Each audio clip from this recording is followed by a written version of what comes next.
Ow, jerk. If you don't like that, just say so. I can do other animals too. Dire cat, frog dog, wakey monkey lizard. So that is a vet. She's a Twi'lek treasure hunter who gets partnered up a little bit reluctantly with our Sith warrior. And I'm guessing that the first question you have on your mind after hearing that is, what is a Quarkian monkey lizard? Actually, some of you know the answer to that question, but the other question is, who is in fact providing that voice? Does anybody know? No? I'll give you a little hint. She may have also provided the voice of Mission in the original Knights of the Old Republic. Anyone? No? All right, everybody, just all kidding aside, ladies and gentlemen, welcome to the stage, Mrs. Catherine Tabor.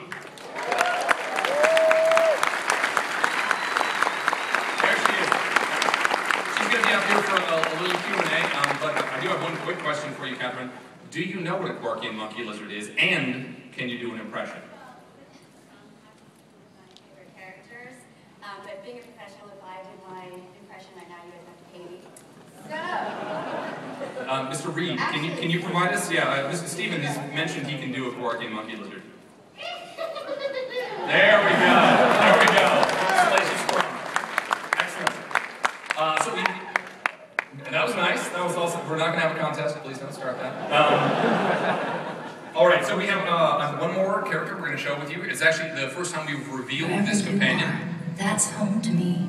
Whatever happens, I want to be with you always. Now that is Nadia. She is one of the companions to our Jedi Consular, and as you might have guessed from that little clip, she is in fact one of the companions you have a choice to perhaps try and romance. Now, this may or may not inform whether or not you take that choice, because we also have with us Miss Holly Fields. Holly Fields, please come on.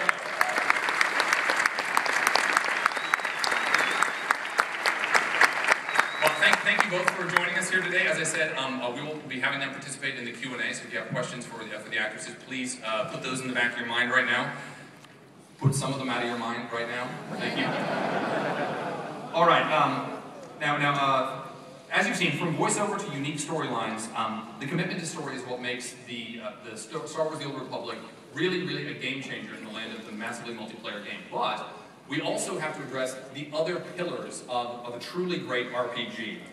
Those are exploration, progression, and combat. And we're going to talk a little bit about each of those right here today. I'm actually going to let my boss, Mr. Richard Vogel, talk to you a little bit about exploration in the Old Republic.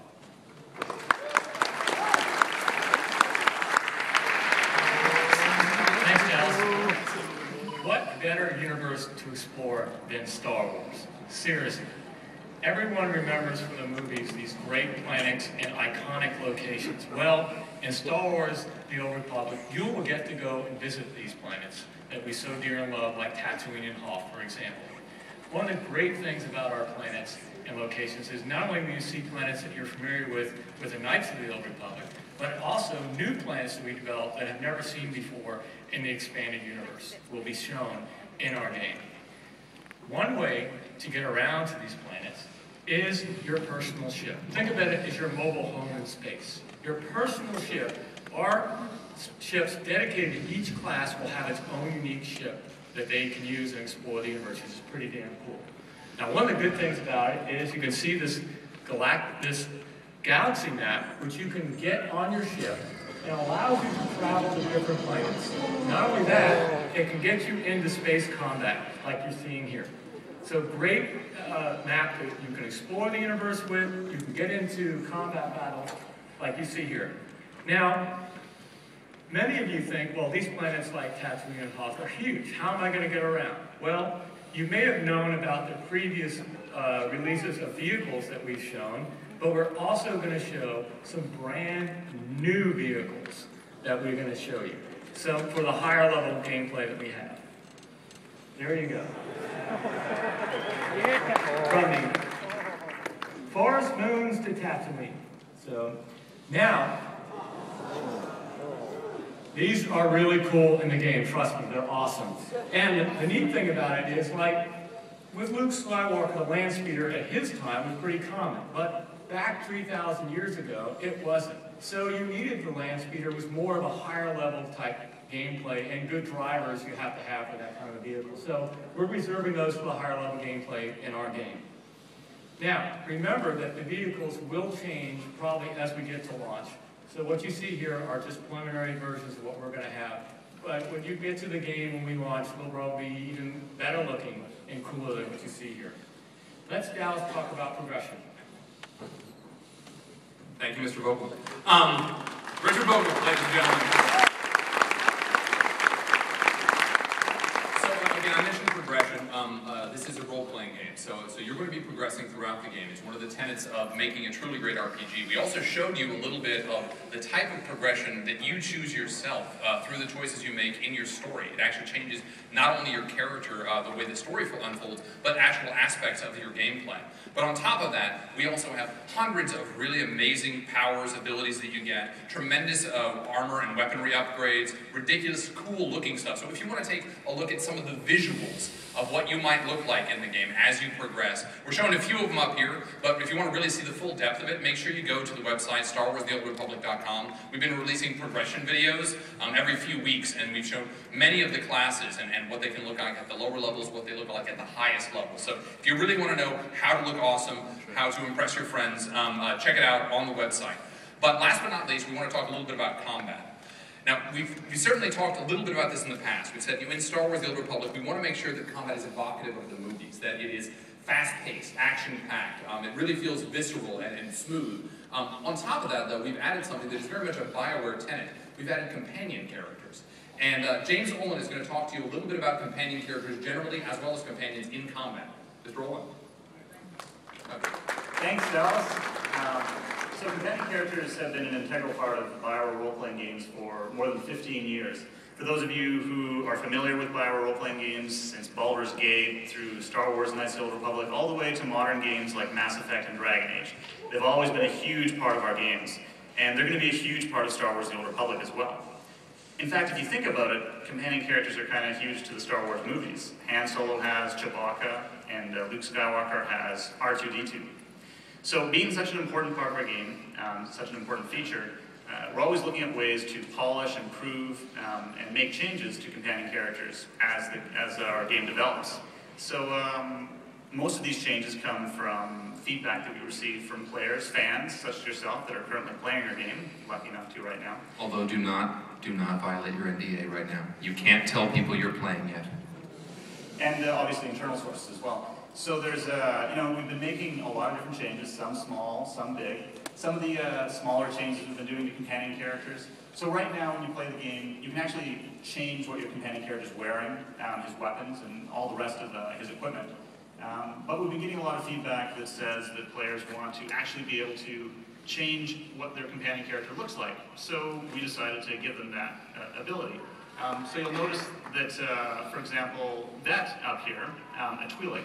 A Twi'lek can have many different kinds of skin colors, whether it's red or yellow or blue. So we're giving players, and this is just one example, the ability to change, for example, the skin color of the companion character. A minor tweak, but just to kind of show you guys how the game is developing as we continue to give feedback. Now we've also done some much more significant changes to companion characters, and I kind of have to be a tease because I can't really go into too much detail, but we'll be talking about it in a few weeks. But basically we've been taking feedback from our fans and some of the players that has said that they really want to be able to have the ability to customize and adjust the AI, the artificial intelligence of their companion characters in the same way that they've been able to do in other games that BioWare's made, such as Dragon Age. They've also expressed the desire to really be able to have a lot more control, the depth of control that people are used to in BioWare RPGs. So we've been making those changes, and we're going to be testing them, and we're really quite excited. So I can't wait till we can talk about it in the future. Anyways, that's it for companion characters. I think we're going to Q&A now. I think we are. So everybody who has a question, please, we have a microphone there. Line up. It looks like nobody has any questions. That's not right. While they're lining up, I actually have a couple of questions for our actresses here. So Catherine, you obviously have worked on not just Knights of the Old Republic in the past, you worked on several other Star Wars properties, now you work on Star Wars The Old Republic. Can you tell us about the big difference between working on the original KOTOR and working on Star Wars The Old Republic? Well, the original KOTOR mission was my very first voiceover job, so I had nothing to compare it to. But when I got my script, which was about this big, I was like, oh my gosh, this is going to take forever. and we worked on it for a little while. When I got my script basically for this game, I would say over the course of the years that I've been working on it, my script probably is this big. And a couple of lines there. Yeah, so it just shows you how deep you can go into the universes here and the storylines. And we make you memorize them, every single one of them, right. Yes. And I don't get paid if I mess them up. So. Excellent. Yeah, but the stories are really deep, and you really get to see that just from the acting side, how much deeper you get to go into the storylines and make your choices and stuff. It's unlike anything I've ever seen, and I'm pretty excited about it too. Thank you. So Holly, this is your first Star Wars game to work on? Yes, I've been doing games my whole life. I usually work on Shrek, for everything for Shrek, for camera ideas.